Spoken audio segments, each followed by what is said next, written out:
Hi, we're five on the fly.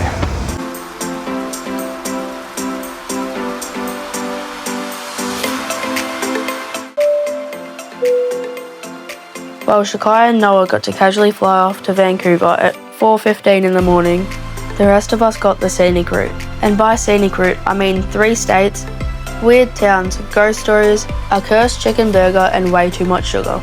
This was our road trip from California through to Oregon and into Washington. Day 1, Wairika bound. We've just been via Bradford Street, which is the biggest incline and most steep street in San Francisco, which is pretty cool. The car did struggle to get up there, which I was surprised with, but it was pretty steep. And now after that we went to the Chase Center for Jake so he could see where the Golden State Warriors play. First stop, Sacramento, California's capital. We checked out Old Town Sacramento, which honestly felt like we were walking into an old western movie. Wooden boardwalks, old shop fronts, gold rush vibes. Very cool, very dramatic, very someone is about to challenge you to a duel. We also drove past the California State Capitol building and the Gold One Center, where the Sacramento Kings play. So this is the Sundial Bridge. Looks pretty cool.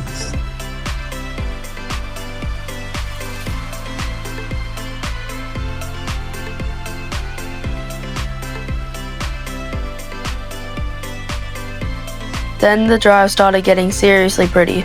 We had rushing rivers, alpine forest, snow-capped mountains, and then suddenly these massive flat plains that looked straight out of a cowboy film. We stopped in Mount Shasta, which was beautiful, and then we made a quick detour to a town called Weed.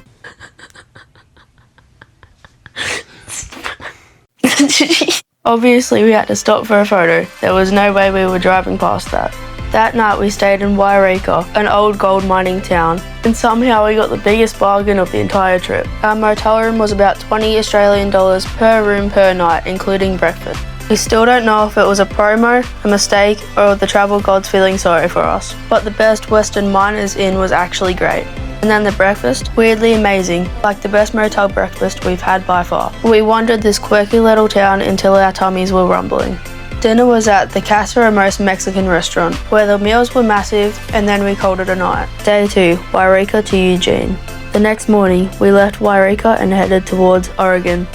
First stop was Tunnel 13, which was known for being one of the last major train robberies in America. So it's the site of the last great train robbery.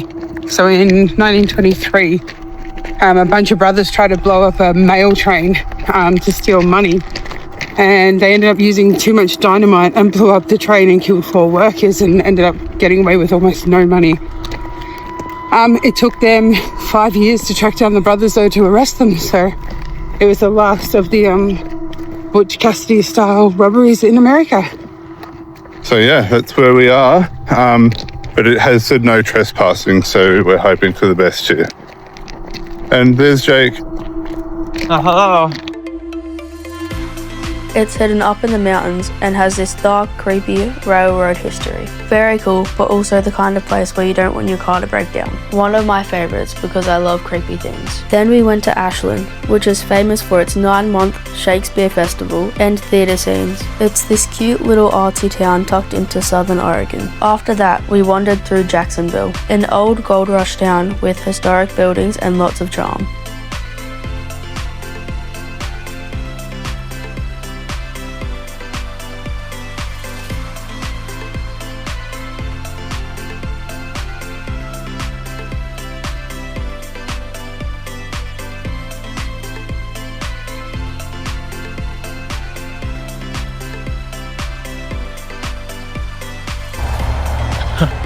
Trying to fart. But what's happening? It's not working.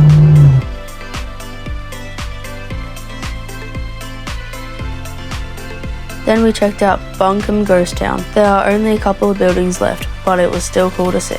So we've just pulled up at Buncombe in Oregon. This is the last remaining buildings of the town of Buncombe. and it is a ghost town. And it's the last remaining ghost town in South Oregon. By night we reached Eugene, where we saw the so-called castle on the hill. Its real name is Shelton McMurphy Johnson House. It was built in 1888 and now it's a museum. It looked super cool. Because Shakai wasn't with us and she hates escape rooms, we obviously did an escape room. We escaped with 55 seconds left, which either means we're really smart or just really lucky. After that, Jake picked dinner. He chose Dave's Hot Chicken, and not just any chicken, the Reaper chicken. Now, for context, you have to sign a waiver before eating it, which probably should have been a clue. But Jake ate 4 bites of it, and let's just say, the escape room went way better than the chicken. The Reaper burger. Terrible. 0 out of 10. Negative 100 out of 10. So would you say Reaper 1, Jake 0? I need a timeout. But you're not going back to it, are you? No, a long timeout. You should see your lips, they're so red. You also said that you feel like it's eating you from the inside out. Yep. Don't like it. Poor Jake ended up extremely sick. Both ends going, Jake put the toilet and rubbish bin to good use at the same time. So Eugene will forever be remembered as the night the Reaper won. Reaper 1, Jake 0. Day 3, Eugene to Woodinville. The next morning we left Eugene and headed to Salem, Oregon's capital. Honestly, there wasn't a huge amount to do in Salem, but the Capitol building was pretty cool. It kind of looked like something out of the Hunger Games. Then we drove north to Portland. First we passed the Motor Center, where the Portland Trail Blazers play. Then we visited Freaky But True Peculiarium, which was exactly as weird as it sounds. There were strange artifacts, creepy displays, and even one about spontaneous human combustion and a haunted dollhouse. Very normal family outing. After that, we made what might have been the unhealthiest lunch decision of the trip. All in the name of authentic local Portland food.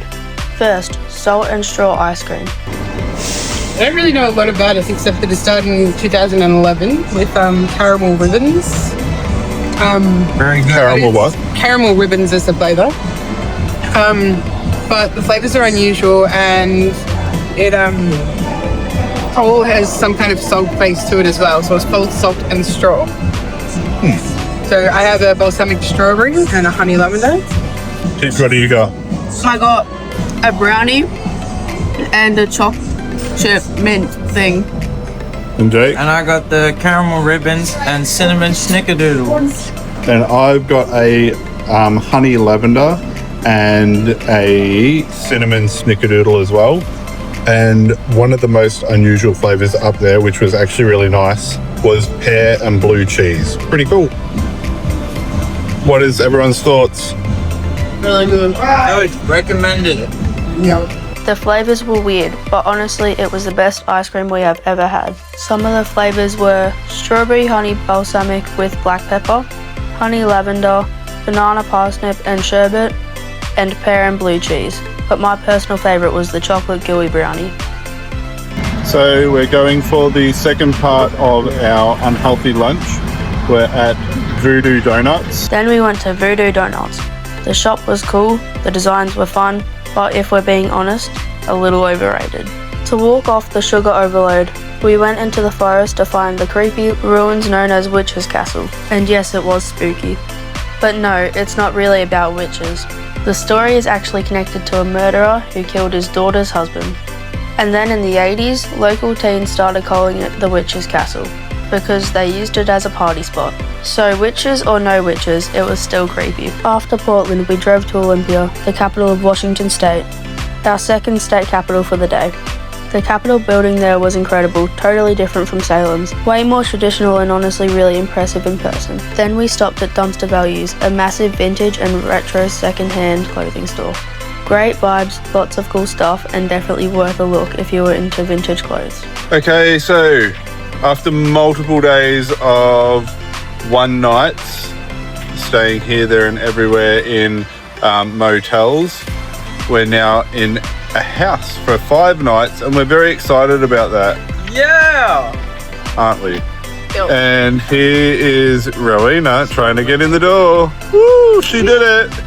Finally, we made it to Woodinville, near Seattle. We didn't want a late night because we had to leave at 6 a.m. to pick up Shakai and Noah from Vancouver, Canada. And that was the end of our tri-state road trip through California, Oregon and Washington. Next stop, Vancouver.